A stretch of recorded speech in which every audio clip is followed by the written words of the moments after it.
ang GMA Regional TV, One Mindanao. Aniya na ang mga dagkong balita karong adlaw sa One Mindanao. 35 anyos nga lalaki, samdan human gitabangan og kulata o gidunggab sa grupo sa mga lalaking rider sa Coastal Road sa Cagayan de Oro City. Enrollment sa mga pampublikong eskwelahan sa Davao City nagpadayon. Usa ka eskwelahan gikabalakan ang pag-ubos sa enrollees tungod sa demolisyon.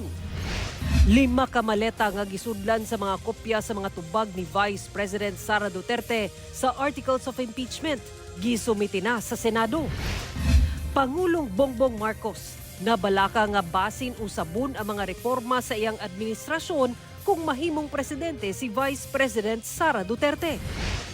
Og netizens gikalingawan ang gusto sa prutas nga orange nga tawagon kining Charmaine. Ang abukado nga magpatawag og Melanie og Vanessa ang langaw. Kini ang GMA Regional TV, One Mindanao.